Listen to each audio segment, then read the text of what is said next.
Apparent others often say something to me like, I think it's my ego getting in the way.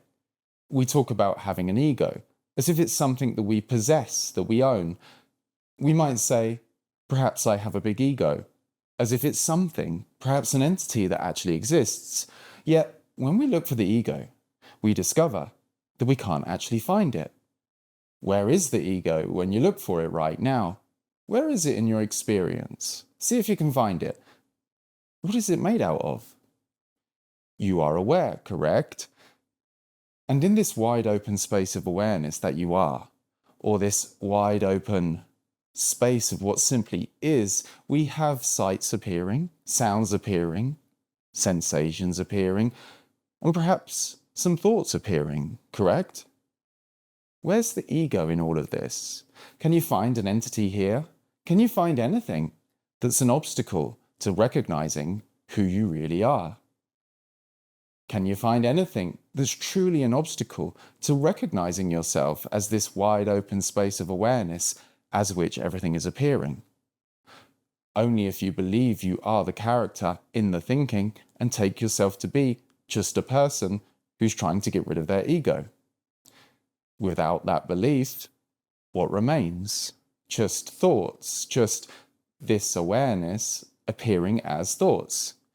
You see, the ego never truly existed. It's just a belief.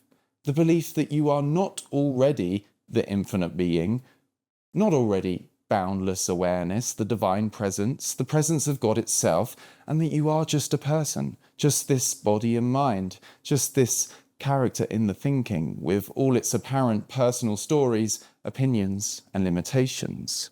But the ego doesn't exist. It's just a habit of belief that you are just a person. And when that is no longer believed in, all that remains is this consciousness that you already are appearing as everything, including any feelings and thoughts about you or anyone else having an ego. You see, you can't have lots of ego, as it's not something that can be accumulated. You can only believe the limitations of the next thought. And there's no ego to kill because it's not an entity that can be killed or can die.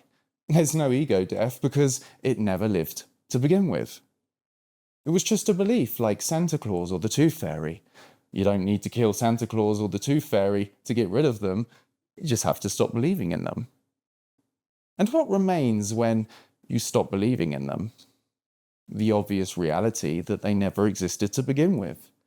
They only ever existed in your imagination. The ego, the belief in being just a person, and the character in the story only ever existed in the imagination of you, the infinite being. You, the infinite being, are so powerful, you can overlook your infinite true nature and appear to yourself and imagine yourself to be just a person moving through the world, moving through time, subject to the laws of cause and effect, and a belief that appears to be you talking to you, and your personal thoughts really mean something about you.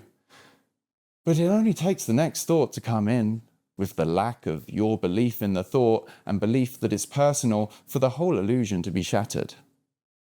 Because what remains is the simple presence of you, the simple presence of I am, before any concepts about who or what I am. These thoughts can seem a challenge not to believe in, because they're often coupled with strong physically felt sensations appearing to come from the body area. There can be an emotional trigger. Emotional energy arises in the body as physical sensation, physical feeling. The feeling drives thought activity, and the thoughts seem to scream importance, and that they are really you and your beliefs. But you can rest perceptually open in the face of any trigger, allowing the emotional energy to arise in the body. Stay present to who you really are, this awareness. Rest as this, and feel the feelings, not consenting to believing you're the character in the triggered thinking, remaining aware of yourself as the space of awareness in which the feeling is allowed to come to full fruition and eventually dissolve. If you try to get rid of the ego, rid of the belief that you are just a limited person, you're believing yourself to be a limited person who can get rid of the ego. So don't try to kill the ego. Don't try to kill something that never existed. Simply rest, perceptually open as the conscious awareness that you already are. Through resting as awareness, or more accurately, through resting as this, thoughts, feelings, and all appearances naturally resolve themselves in the space of awareness that they already are. What's revealed is an inherent superintelligence that transcends all conceptual knowing. Not an intelligence that belongs to anyone, but the intelligence of consciousness itself that's appearing as everything. All apparent ego is revealed to be nothing more than the energy of awareness appearing as thoughts, feelings, and appearances. The realm of experience opens up into infinite potential, and new possibilities emerge that were previously obscured by that belief in limitation.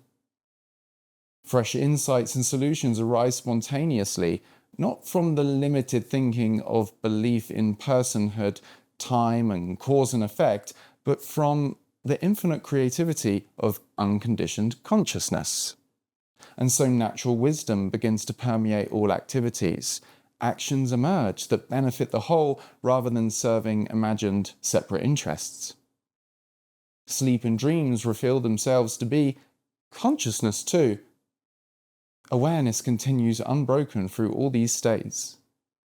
The appearance of waking, dreaming, and deep sleep are all seen as equal expressions of this that's already here. Ego is like being asleep in the dream, believing yourself to be just the dream character. Awakening is like being lucid to the obviousness that the entire dream is consciousness, and that all the characters are only an appearance of one consciousness. Even intense emotions and apparent triggers become occasions for deeper recognition, because you've played the game of personalization for long enough to taste its sour fruits, instilling a desire to be your true self, your beingness, even in the face of the most intense feelings. And in this way, the belief in being a separate experiencer naturally falls away, revealing that which was never affected by experience to begin with. And so life flows with natural ease, not because circumstances change, but because the belief in being a limited entity, subject to circumstances, is seen through, and what remains is this consciousness appearing as all circumstances. So profound understanding emerges about the nature of all experience, and a clear seeing, revealing what works and what doesn't, not from personal knowing, but from the inherent superintelligence of awareness itself.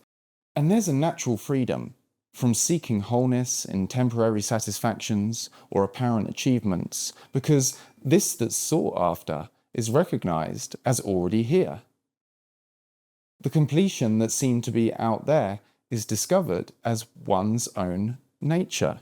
Counterintuitively, the dissolving attachment to achievements allows you to achieve what was previously beyond your wildest imaginations. As the belief in ego fades, and the latent emotions release, it is seen that there was only ever a blank slate on which any story can be written, and so you, the infinite being, are free to write your own story. But remember, none of these benefits are to be sought after under the paradigm of being just a person, because they are natural expressions of what already is. As the belief in being just the person falls away, natural expressions of our true nature as infinite beingness itself is recognized. You see, the title, "You've Been Tricked into Thinking You Have an Ego," is just a cheeky title, to be honest. The truth is, there is no separate you to be tricked, and no tricker. Just awareness appearing as apparent others who apparently believe they have an ego. So don't try to kill the ego. Get rid of the ego, or even try to micromanage it or keep it in check. Instead, be your beingness, and the belief in ego naturally falls away to reveal you already are who you really are, the infinite being. For one-on-one coaching inquiries, go to speaktoalex.com. See you in the next video. Peace.